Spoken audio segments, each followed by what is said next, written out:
आज के इस वीडियो में हम जानेंगे चमार रेजिमेंट का वह इतिहास जिसने अंग्रेजों तक को भी कपा के रख दिया। चमार रेजिमेंट जिसका नाम सुन के ही अंग्रेजों के तलवे के नीचे जमीन खिसक गई थी। जी हाँ, वही चमार रेजिमेंट जिसको बनाया ही अंग्रेजों ने था। आखिर ऐसा क्या हुआ कि उसी चमार रेजिमेंट से अंग्रेज भी कांपने लगे, सब जानेंगे आज के इस वीडियो में।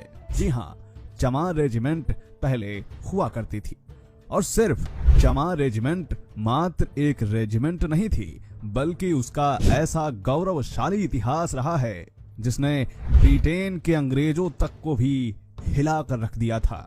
चमार रेजिमेंट का इतिहास ऐसा रहा है जिसे सुनने के बाद आपके भी रोंगटे खड़े हो जाएंगे। चमार रेजिमेंट की शौर्यता ऐसी थी जिसकी चर्चा न सिर्फ भारत और ब्रिटेन में बल्कि पूरी दुनिया में थी। वीडियो में आगे बढ़ने से पहले मैं आपसे एक छोटा सा निवेदन करता हूं कि अगर आपको इस वीडियो को बीच में छोड़कर जाना है तो कृपया करके अभी चले जाइए, क्योंकि हम नहीं चाहते कि आप आधी अधूरी जानकारी रखें। सब्सक्राइब जरूर करिएगा, क्योंकि हम आपके लिए हमारी गौरवशाली जाति चमार और उन सभी पिछड़े इतिहास में भुला दी गई जातियों के उन शौर्य घटनाक्रमों से दुनिया को परिचित करवाते हैं जो इतिहास के गर्त में खो गया।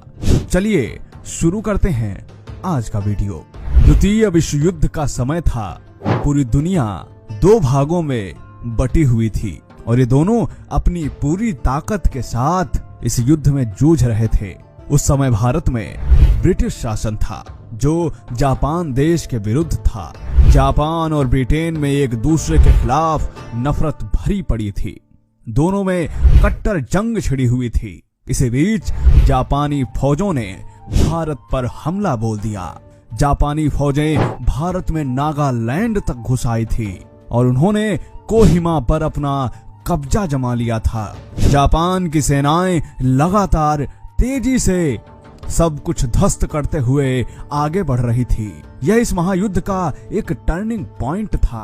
अब अंग्रेजों के सामने जापानी फौजियों को आगे बढ़ने से रोकने के लिए उनकी गरिमा और प्रतिष्ठा दांव पर लगी हुई थी।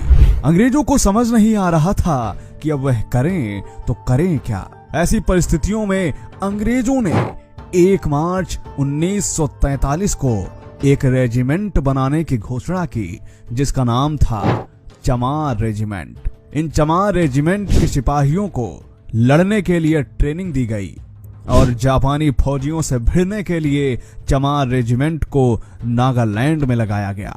इस बर्फीले, कटीले, पथरीले, दुर्गम युद्ध के मैदान में चमार रेजिमेंट के जवानों ने पूरे जोश और बहादुरी के साथ अपनी पूरी ताकत झोंक कर रख दी।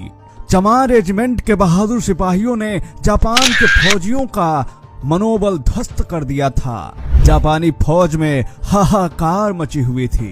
चमार रेजिमेंट ने एक जबरदस्त निर्णायक युद्ध लड़ा जिसका इतिहास आज तक साक्षी है।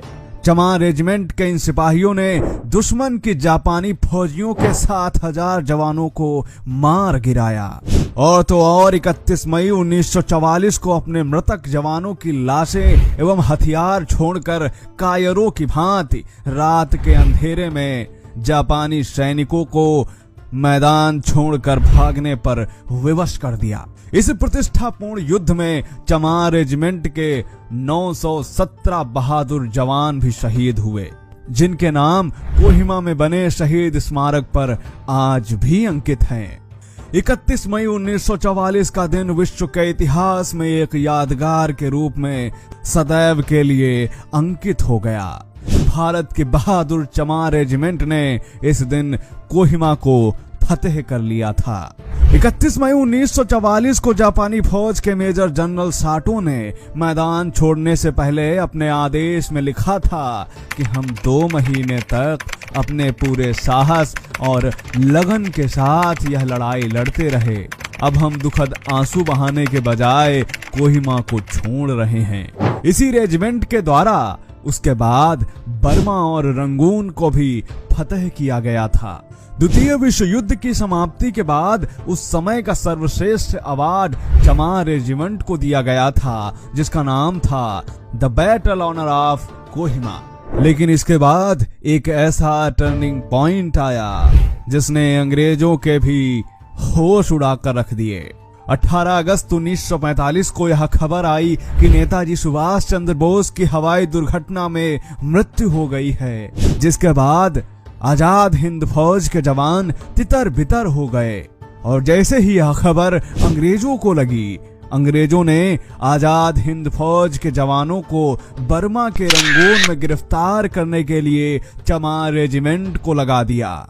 लेकिन चमार रेजिमेंट ने जो किया वह अपने आप में एक मिसाल है। भारतीय आजाद हिंद फौज के जवानों को देखते ही चमार रेजिमेंट के देश प्रेमी जवानों ने लड़ने से साफ मना कर दिया और आजाद हिंद फौज के जवानों के साथ मिल गए और अंग्रेजों के विरुद्ध जंग का ऐलान कर दिया। आजाद हिंद फौज और चमार रेजिमेंट के जवानों ने अंग्रेजों के छक्के छुड़ा कर रख दिए। इसके बाद 1946 में चमार रेजिमेंट को अंग्रेजों के द्वारा डिसबैंड कर दिया गया तथा चमार रेजिमेंट के सैनिकों को अंग्रेजों द्वारा गिरफ्तार कर लिया गया। उस समय फौजी टुकड़ी के कमांडर कैप्टन मोहनलाल कुरील को भी बंदी बनाकर जेल में डाल दिया गया। यही आजादी के बाद वर्ष 1952 में सफीपुर उन्नाव से विधायक बने। चमार रेजिमेंट के जवानों ने जो बलिदान देश के लिए दिए, उन जवानों के नाम दिल्ली, इम्फाल, कोहिमा, रंगून आदि के युद्ध स्मारकों में आज भी दर्ज मिलते हैं। चमार रेजिमेंट के जवानों को विभिन्न वीरता पुरस्कारों से सम्मानित किया गया। 1946 में जिस चमार रेजिमेंट को अंग्रेजों द्वारा भंग कर दिया गया, आज आवश्यकता है कि फिर से चमार रेजिमेंट को बहाल किया जाए। चमार रेजिमेंट अपने आप में एक मिसाल है देशभक्ति की। तो दोस्तों, क्या सोचना है आपका?